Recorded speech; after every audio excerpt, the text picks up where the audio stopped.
You're watching NESN Next Producer.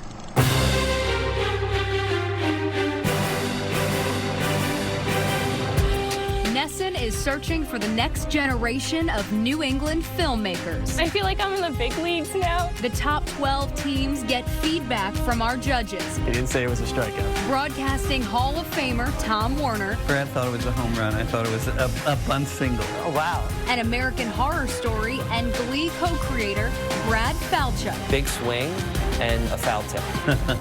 The judges will narrow the field from 12 down to 3 and pick a winner. I actually wore my competition shoes. Gotta get it.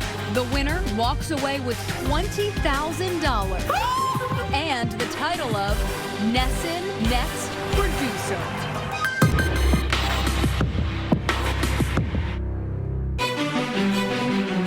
In this episode, it's a face-off of two young all-female teams.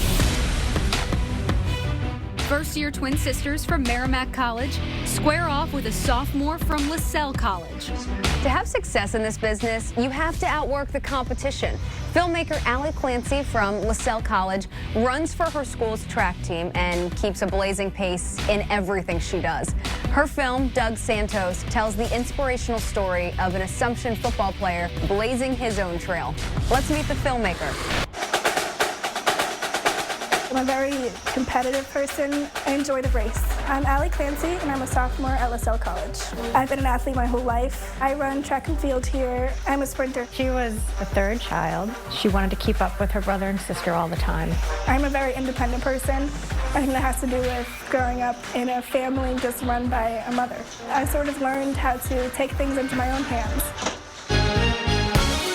I was a kid that kind of moved around a lot, so I wrote a book about moving around. So here's the book. Sometimes she'd be like, you know, I don't want to go to bed, but I'm going to write my book for a while. I wrote it for like 4 years. It's about 140 pages. I would write all these stories, and once I realized that I had the potential to make them come to life, everything sort of just fell into motion. I learned how to use cameras. I would ask people, can you help me with this? Like, I had no idea how to even record. Being her advisor, I know that she hasn't taken any production courses. The fact that she was willing to go out and try something that she hasn't maybe been as versed in says a lot. I watched a lot of tutorials on YouTube and used my resources to better myself, and I think that's really how I got to where I am today.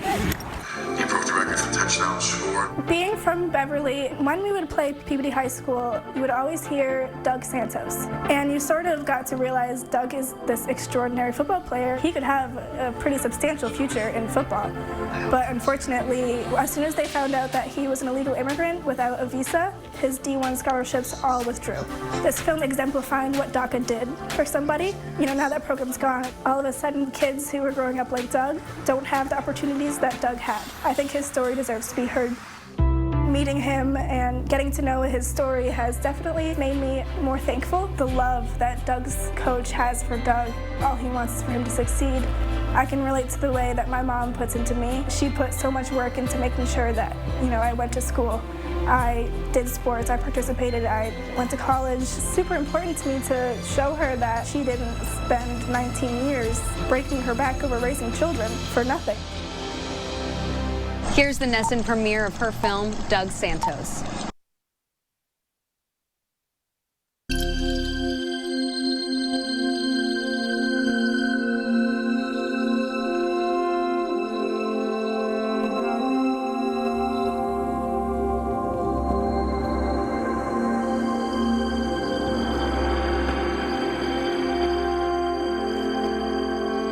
Doug could do things that other kids couldn't do. I remember watching him stand in front of me, and he was able to do a complete flip and land on his feet. And I said to myself, this kid's special. I broke the school record in rushing yards, touchdowns, and everything else. Football definitely has impacted my life. Local newspapers were making him their player of the year. He was the Boston Globe and Boston Herald All-Scholastic. He was the league MVP. The accolades just started pouring in.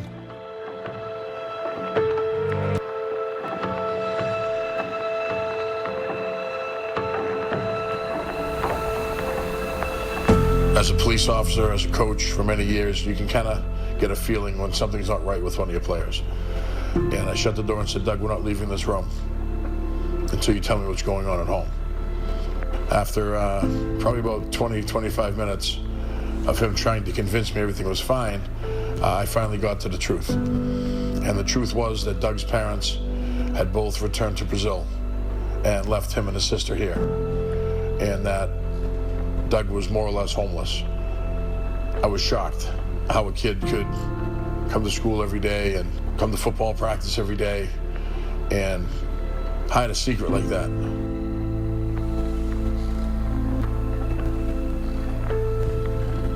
I remember hopping on some guy's back. I don't even know who the guy was or if he had been with us, but I hopped on his back and he crossed the border with me on his back and my sister walked across. I was 7 years old, so I didn't really know what was going on, but going through that experience, my whole life changed, you know, like I was now an illegal immigrant in the US and I didn't have the opportunities that any regular citizen does. You know, that's always gonna be like in the back of your mind if you're driving a car as an illegal immigrant and you don't have a social security to attain a license.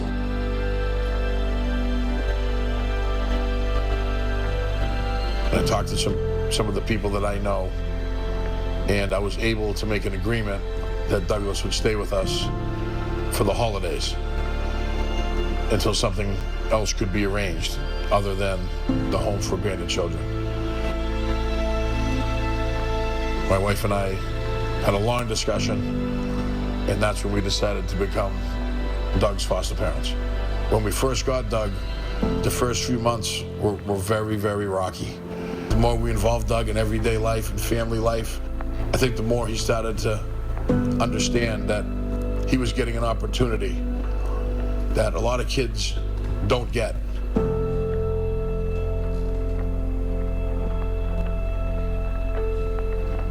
I was getting recruited by a bunch of Division I schools, but I was still an illegal immigrant, and they found out that I didn't have a green card and I wasn't going to be able to qualify for financial aid, so they cut me off their list, you know, and that tore me up a lot.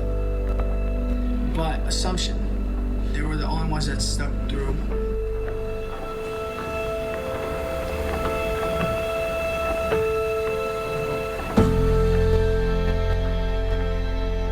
I believe everything happens for a reason, and there's still a possibility for me to be great, even though a lot has happened in my life. Since he's been a part of our family now, I can't remember what life was like when we didn't have Doug.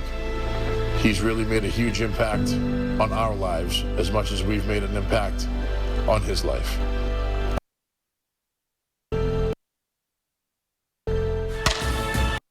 When we come back, Allie faces the judges. I didn't feel the ending was the great climax it could have been. NESN just premiered a student film from a passionate female filmmaker from LaSalle College. Now, from Hollywood, our judges, Broadcasting Hall of Famer Tom Werner and acclaimed Hollywood producer and Boston native Brad Falchuk talk to student filmmaker Allie in the director's chair, presented by New England Toyota. Hey, Allie, thank you for making this. We both felt this was one of the more interesting stories in the competition, and many of the films that we saw were quite linear, and I especially like the fact that I cared about this character, Doug, and then you told me he had a secret. Very, very interesting left turn in the story. Obviously, it's a timely and relevant piece. It touched on homelessness, it touched on dreamers. If I had one suggestion, it would be that I didn't feel the ending was the great climax it could have been. I wasn't quite sure what the message was that you as a filmmaker wanted to leave me with as a viewer, but it was compelling, very good filmmaking, choice of subject was interesting. I want to know a lot more about Doug Santos. Yeah, I agree.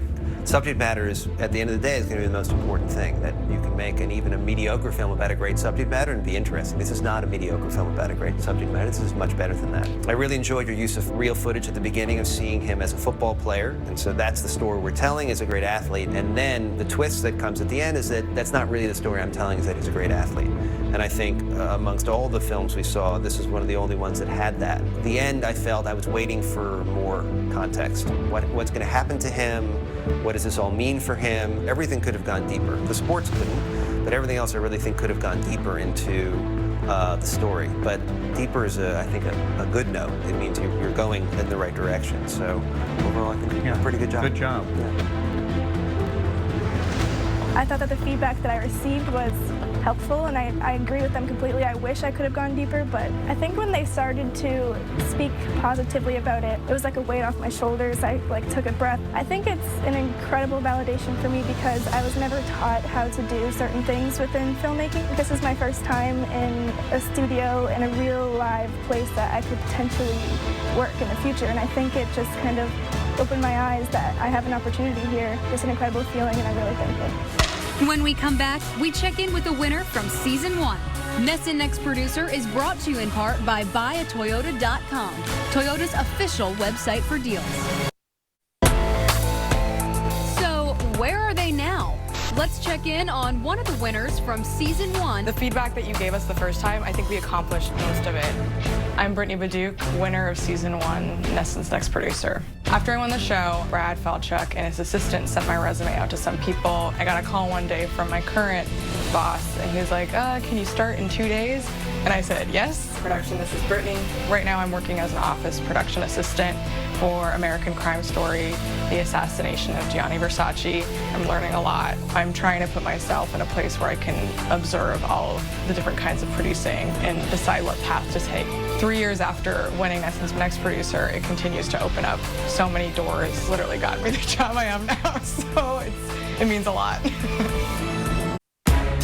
Our first film came from a driven female who told the story of DACA dreamer Doug Santos. Our second film comes from two Merrimack freshmen who share almost everything.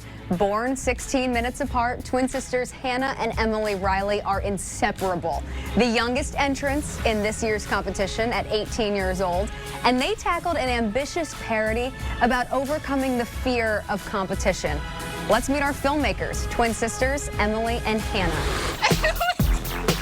We're twins, so there's no getting away from each other. I love her so much. Cheesy. You want to start with? No.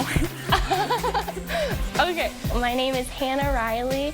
I'm a freshman at Merrimack College. My name's Emily Reilly, and I'm a freshman at Merrimack College.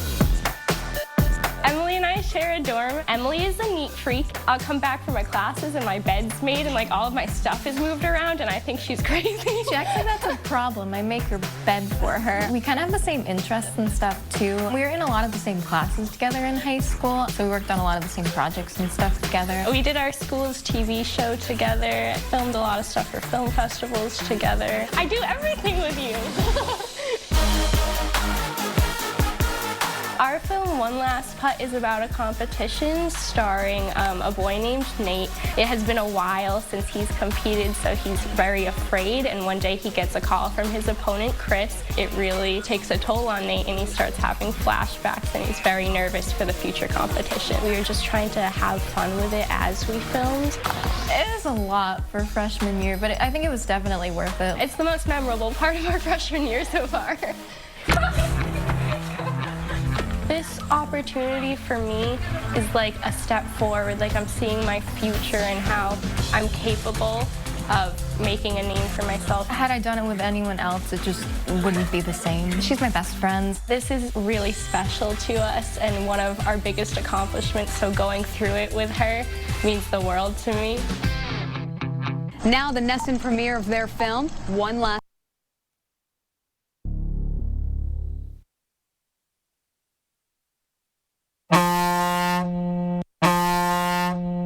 Hello? Haven't heard your voice since your loss in 09. Chris? How about another friendly competition to redeem yourself? No, no, 5 o'clock on Tuesday. I can't do this thing. Same place as last time. See you then.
do this.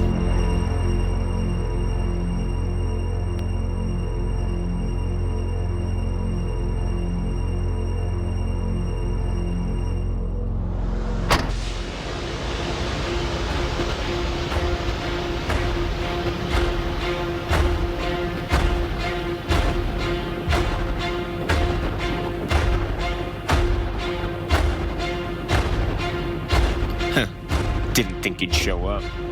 You thought wrong. Shall we? We shall.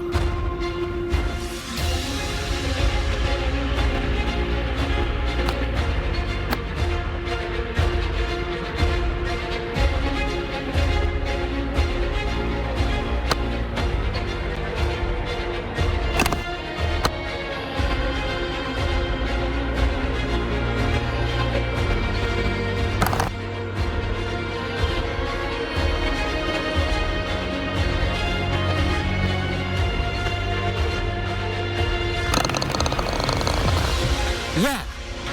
Out of my way.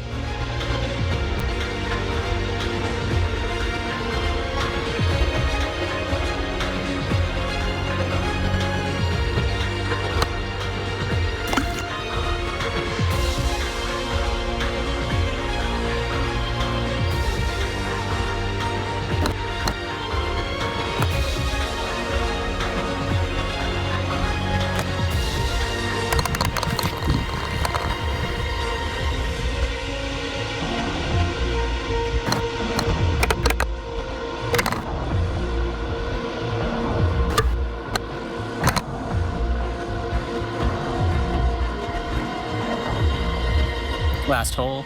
Don't choke.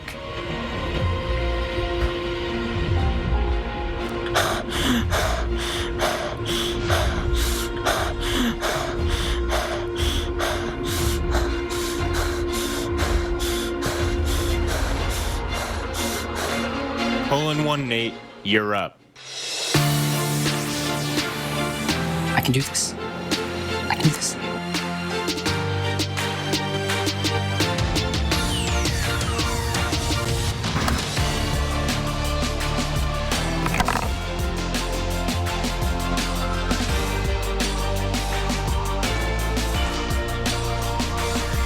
That, my friends, is when I doubted myself.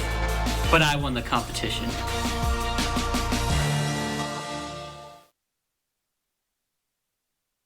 His movie ended over an hour ago. Why was he just sitting here talking to himself? When we come back, Hannah and Emily face our judges, and Brad has one complaint. It was incredibly claustrophobic. NESN just screened a scripted film about overcoming your fears. Now, from Hollywood, our judges, Broadcasting Hall of Famer Tom Warner and Boston native Brad Falchuk, talk to student filmmakers Hannah and Emily in the director's chair, presented by New England Toyota.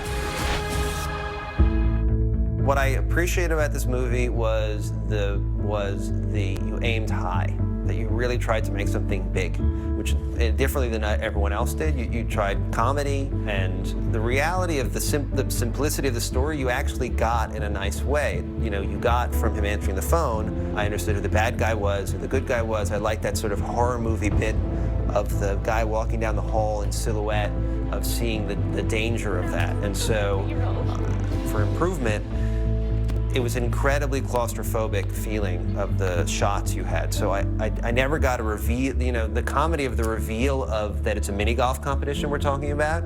So if you're seeing the tension, and then if you had some big shot where you pull back and you're seeing some goofy windmill or something where you're like, oh, it's mini golf, because every hole is weird. And so instead of just seeing the flag, I'd seen the donkey, and I'd seen the dinosaur, and I'd seen the windmill, I would have known we're going from hole to hole. Like I said, overall, an admirable effort, big swing, and a foul tip. But a big swing. Brad's right. It definitely, you took a lot of chances, and this is, in my opinion, a comedy. Some of the comedy worked, and some of it didn't work. I really didn't, I was confused at the ending when the voiceover said his movie ended an hour ago. Why is he talking to himself? I didn't think that the competition itself had a build to it. It wasn't that one character was ahead and then behind. I think you guys did a nice job, and I would look forward to seeing other work from you guys. It was very intimidating. I was a little scared. I feel like I'm in the big leagues now, or like I don't know what to expect, and I feel like I'm out of my league a little bit, but it was still cool. I agree with him that like it was the same shot of the flag and then back down to the hole, and it looked a bit repetitive. Walking away from today, I feel more confident in myself as a filmmaker and see my films on the screen one day. She took what I was going to say. Okay, no, I said it first, so. We have more films to show you as we continue our search for the NESN Next Producer. If you liked what you saw, go to NESNnext.com and vote for your favorite. Once all the films have aired, our judges will pick 3 finalists to advance to the next round. Our finalists will meet with Red Sox marketing executives and be tasked with telling a Red Sox story in 60 seconds or less. In the end, only one team will walk away with $20,000 and a job as NESN Next Producer.